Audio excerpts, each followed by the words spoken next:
Ndongeye ndabahaye mwiriwe mwese canke mwaramutse bivanye n'aho mugenda mudukurikirana muherereye.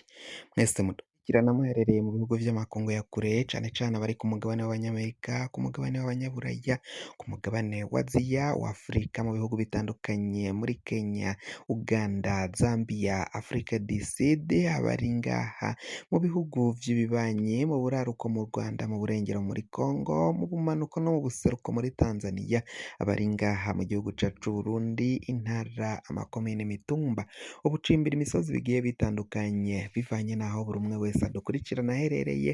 Mwese mwese ndabahaye kaze. Fyonda subscribe niba ukoresha ururimi rw'icongereza canke niba ukoresha ururimi rw'igifaransa, fyonda sabone. Hama uraca uja ngaha iburyo urafyonda no kwako kantu kameze nk'agakengeri. Amakuru, ibiganiro dutoza umwanya ku mwanya bizoja bigushikira aho uzoba uherereye hose kw'isi. Amakuru agezweko ariko aravugwa ngaha mu gihugu cacu c'Uburundi, ibintu bibandanya kuyangara.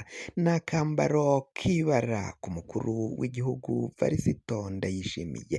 Ivyo ni ibitangazwa n'abanywanyi b'umugambwe MSD, abanywanyi bavugirwa na Alegisi Sinduhije atwaye uyu mugambwe wa MSD. Abandi nabo banyapolitike bari muri uwo mugambwe wa MSD bakaba bavuga ko ivyo Ndayishimiye na leta yiwe babandanya gukorera abarundi ari akamaramaza. N'akambaro k'ibara, ibintu birabandanya gusanzaza amafaranga ngo leta ya Ndayishimiye iriko irambura, iranyaga abanyagihugu bakoresheje uruyeri n'amayeri menshi, amanyanga akomakomeye cane bariko barifashisha bambura abanyagihugu. Mu gihe leta ivuga ko yateguye rusansuma kandi ivyankenerwa vyose, amafaranga y'agahembo bazohemba abo bazokora iyo rusansuma bavuga ko ahari, ariko bakaba bamaze imisi yose bakora ata gahembo, ata n'amafaranga yo kwiyunguruza ababona baronka, ngo n'akamaramaza, n'ibara ku mutemeri. Mu gihe nyamara imodoka za SNDD FDD ziriko zirarenguka mu birori vya SNDD FDD, ariko abakora rusansuma bakaba nta modoka bagenerwa ngo ibafashe kwiyunguruza canke babahe n'amafaranga abafashe kwiyunguruza baja gukora iyo rusansuma. Ivyo n'agahendo, n'uruhendo, n'uruyeri leta ya Ndayishimiye iriko irakoresha. Baravuga kandi ku matora, intererano y'umugambwe SNDD FDD iriko iratozwa abanyagihugu hakoreshejwe inguvu. Ivyo navyo n'ukwambura abanyagihugu, n'ukubanyaga hakoreshejwe uruyeri n'amanyanga ya SNDD FDD. Akarorero ni muri komine Matana, mw'isoko ya Matana. Kuri ubu ngubu ata mudandaji ashobora kwinjira muri iyo soko aterekanye resi canke borudero yatangiyeko amafaranga y'intererano uyu mugambwe wa SNDD FDD uzokoresha mu matora twimirije. Ivyo vyose bikaboneka ko ari ukwambura, ari ukunyaga abanyagihugu hakoreshejwe uruyeri rwa Varisito Ndayishimiye. Ni mu gihe kandi kuri ubu ngubu abo badandaji bo muri iyo soko ya Matana, abadandaji b'inka, kugira ngo winjire mw'isoko y'inka uje kugura ibitungwa ngaho muri iyo soko, utegerezwa kuba werekanye, wagaragaje neza ko warishe iyo ntererano y'umugambwe SNDD FDD, umugambwe uri ku butegetsi. Benshi babona ko utwaza igikenye, utwaza inguvu, utwaza igitugu nk'uko mu ndimi z'amahanga babivuga, bavuga ko ari digitatire bakoresha. Iyo ntwaro ya Ndayishimiye ngo irakwiye kwirukanwa igasezererwa, abanyagihugu bose bagahagurukira rimwe kugira ngo basezerere iyo ntwaro nk'uko izindi ntwaro z'igitugu z'inguvu zitwaza igikenye n'umukazo zagiye zirasezererwa ngaha mu gihugu c'u Burundi, ngo n'intwaro ya CNDD FDD nayo irakwiye gusezererwa. Tuvuye ngaho muri Matana reka tunyarukire mu ntara ya Makamba, kwiyunguruza biragoranye, abanyagihugu barimo barataka batakamba basaba ubutegetsi, basaba leta ya Gitega kuraba ukungene bashobora guhagarika abashoferi bunguruza abantu bakorana n'igipolisi mu kubaha ibiturire, ivyo biturire bikaba bituma abo bashoferi batwara abantu benshi cane b'umurengera mu modoka badahagaritswe n'igipolisi, narirya hariko haravugwa ibihara vy'inkende biriko birarikoroza ngaha mu gihugu c'u Burundi. Igihugu c'u Burundi tubibutse ni igihugu kigira ica kabiri muri Afurika inyuma ya Repubulika Iharanira Intwaro Rusangi ya Kongo, ibihugu bituranye, ibihugu bifise akajagari mu mitegekere yavyo, bidafise imirongo, amategeko n'amabwirizwa bidakurikizwa, igihugu ca Kongo, igihugu c'u Burundi, ivyo bihugu ngo kuri ubu ngubu mu karere, muri Afurika no kw'isi nivyo bihugu bifise abagwayi benshi banduye ibihara vy'inkende.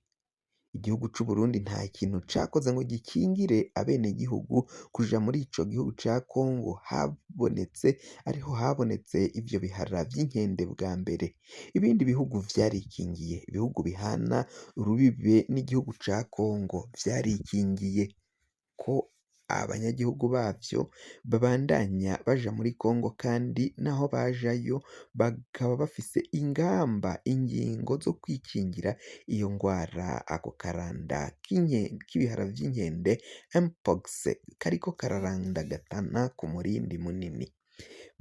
Tanzania ntibivugwayo, mu Rwanda ntibivugwayo bivanye n'ingingo zo kwikingira baba baragiye bafata. Ibindi bihugu nka za Centrafrica, Uganda, Zambia, ibihugu bihana urubibe na Kongo, suko badakora urwo rudandazwa, suko batajayo, muri ivyo bihugu baragenderana, imipaka yavyo iruguruye na Kongo, ariko nta bihara vy'inkende bivugwa nk'ibiriko biravugwa ngaha mu gihugu cacu c'u Burundi.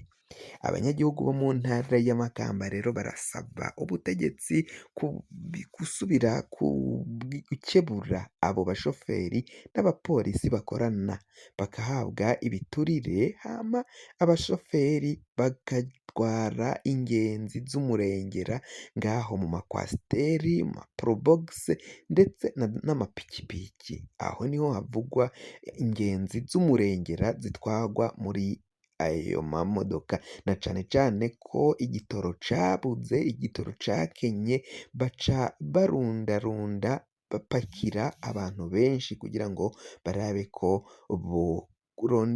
botoza amafaranga menshi y'umurengera baba bipfuza, baba barondera. Leta rero irasabwa kuraba canke igahindura abapolisi bakorera ngaho mu ntara ya Makamba, bakabakebura bakareka kuraza baja ico giturire c'abashoferi batwara iyo miduga kwasiteri, probox n'amapikipiki. Ikindi twobabwira, abashingamateka bo muri Zambia banebaguye cane inkunga Neva Ndayishimiye aheruka kugenera igihugu ca Zambia, inkunga y'ibifungurwa.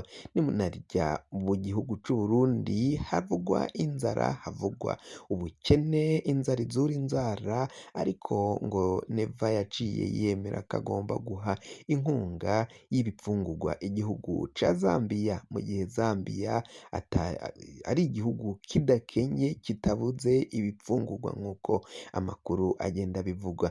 Akaba rero Bikaba rero igihugu ca Zambia kiri mu bihugu ahubwo abarundi bacikiramwo kugira ngo baje kurondererayo ubuzima. Ariko indi nkuru mbi cane ivugwa ku barundi, abarundi 206 nibo bafashwe kuri iri genekerezo rya 4 Nyakanga, aho bafatiwe mu muji wa Zambia mu mugwa mukuru w'ico gihugu mu ruhigi rwakozwe n'abategetsi baho bariko bararondera abadafise ivyangombwa kuri ubwo butaka. Abarundi 206 rero bafashwe muri uwo mukwabo muri urwo ruhigi, bakaba abo barundi bariko barasaba ambasade y'abarundi mu gihugu ca Zambia kubatabariza, leta ya Zambia ikabarekura. Ni mu gihe kandi abandi barundi 14 nabo bafashwe bagishika i Nairobi, bari binjiye muri ico gihugu nta vyangombwa bafise. Benshi bari muri ivyo bihugu bakaba basaba abarundi bakiri ngaha mu gihugu c'Uburundi kudahirahira ngo binjire muri ivyo bihugu ata vyangombwa bafise, kuko ababahenda ngo kwinjira muri ivyo bihugu ata cangombwa birashoboka. N'ibihuha, n'ububeshi bukomeye. Ushikayo igipolisi arico kikwakira kikujyana muri gereza kugupfunga mw'ibohero. Ivyo ntibiriko biravugwa n'abari muri ivyo bihugu bafise ivyangombwa, batanga ivyabona vy'abafatiwe muri ivyo bihugu. Bakaba rero kuri ubu ngubu basaba cane cane abo bari muri Zambia ko Zambia yogirira ikigongwe abo barundi, na cane cane ko Zambia bavuga ko babanye n'igihugu cacu c'Uburundi neza ata rwanko rurimwo. Bakarekura abo barundi bafashwe barenga 206 bafashwe umunsi umwe. Hari n'abandi bagiye bafatwa, bagiye bahagarikwa bakiri mu mabohero y'ico gihugu ca Zambia. Kugira ngo amakuru mwene nkaya aza gushikako, wafyonda subscribe niba ukoresha ururimi rw'icongereza, canke niba ukoresha ururimi rw'igifaransa urafyonda sabone, hama uraca uja ngaha iburyo urafyonda no kwako kantu kameze k'agakengeri. Amakuru, ibiganiro dutohoza umwanya ku mwanya bizoja bigushikira aho uzoba uherereye hose kw'isi. Mwe mwahejeje gufyonda subscribe kandi tukaba tubakengurukira cane, muri abo kubahwa. Amakuru yacu nakagaruka, nagahwane.